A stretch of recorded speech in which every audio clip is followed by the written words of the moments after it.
So I'm here in El Paso, Texas, drinking a Milwaukee's Worst.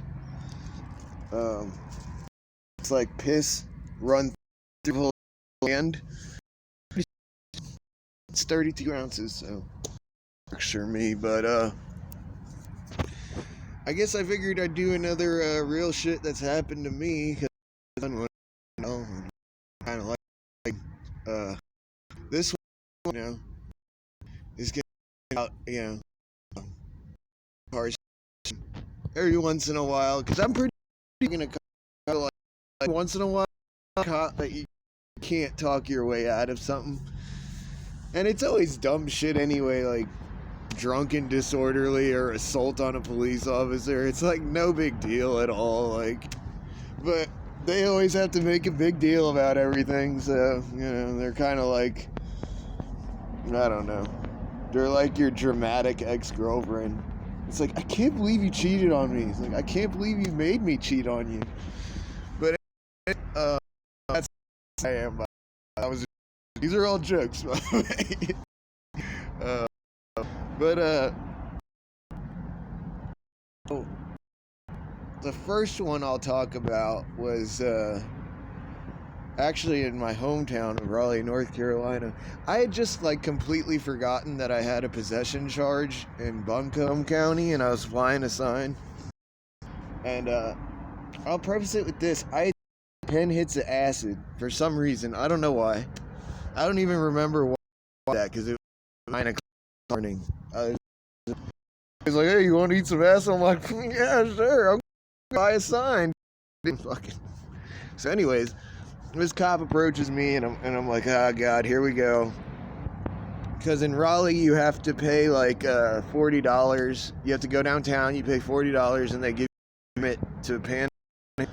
Which am I gonna get that for? But like, anyways.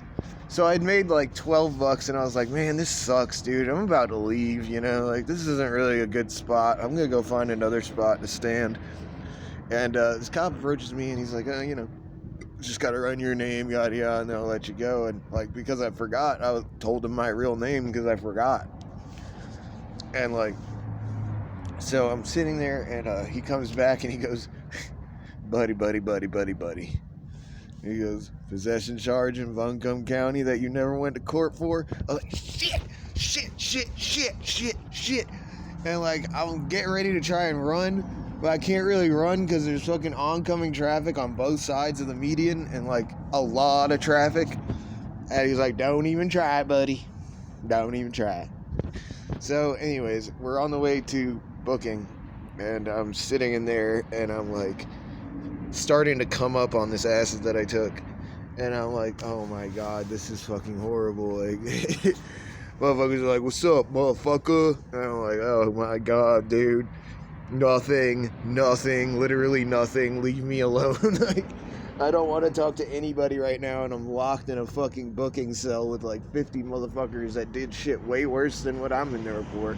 I'm in there for a fucking old possession charge and flying a sign and shit.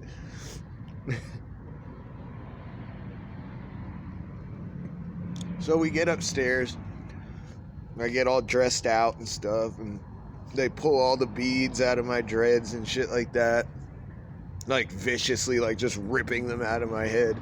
And I'm like, 0, because I'm like fucking high as fuck, dude. And I'm like, oh my god. And so I get up to the pod, and I run into some of my old roommates that we used to do ketamine together. And they're like, hey, what's up, dude? And I'm like, don't talk to me. Do not talk to me, dude. They're like, what's going on, man? I'm like, I am on 10 hits of fucking acid. Please keep everybody away from my bunk. And I like went and I hid under my blanket and I'm fucking like tripping nuts. And they had the TV stuck on Modern Family, so I had to hear that annoying cackling woman does 5 seconds like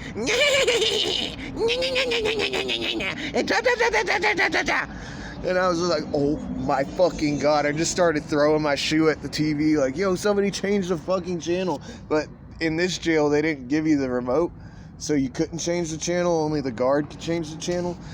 Motherfucking, apparently he was in love with Modern Family. And so this will segue into the next time, which was a little bit more exciting.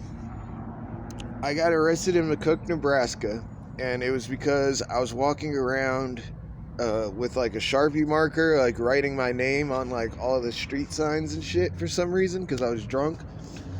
And so like I'm writing it, and I turn around and there's a cop standing right there, and he's like, buddy, buddy, buddy. At McCook, Nebraska, let me paint a little picture. McCook, Nebraska is about the size of like from here to the next like city block. Like, it's tiny.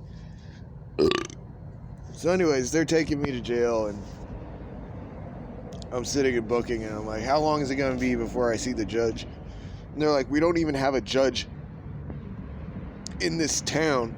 We have to wait for one to come to Lincoln. And basically what we do is we just wait until we have enough people that need to see a judge to then have them come out here and like try everybody at the same time. And I'm like, so how long is that going to be? Like, could be anywhere from 1 to 2 months. And I'm like, oh no, buddy, that's not going to work. That's not going to work for me, dude. So anyways, what I'm going to do is, and then I threw myself out of the chair and just started like bashing my head on the ground, because I was like, dude, if I start bleeding, like if I break my head open, they're gonna have to take me to the hospital. There's no way they have the medical supplies in this tiny ass jail to deal with an open wound and concussion, seizure and shit. And so I do that, and it hurts like fuck, dude. It hurts so fucking bad to do that to myself. And I start seeing, like, I feel my head crack open, and I start seeing blood on the floor. And they're like, oh my God, call EMS, we have to get him to the hospital. And I'm like, yes, I'm on my fucking way out of here, dude. Yes. So we get to the hospital, like, I kind of pass out because, like, I just gave myself a severe head injury. And so now I'm in the fucking hospital. So far, so good. I'm handcuffed to the hospital bed, but my other hand is free. And they've assigned me a female guard. So I just immediately go into it. I'm like, oh, hey, girl. I start, like, reaching down my pants. I'm like, oh, man, I love being handcuffed to the bed. Did you do this? You handcuffed me to this bed? Oh, I know what you want. Oh, I know what you want, girl. And, like, she was like, don't talk to me. Don't talk to me. I'm like, man, why are you playing so hard to get, dude? You don't gotta play hard to get. You already got me handcuffed to the bed. You can just have me, dude.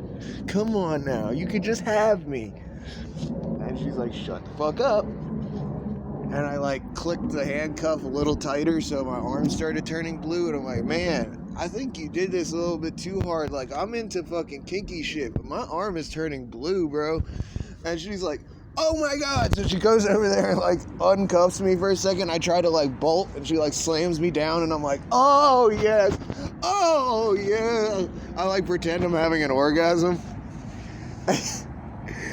And the doctor comes in, and he's like, yeah, because I just come off like a really bad drug bender, obviously.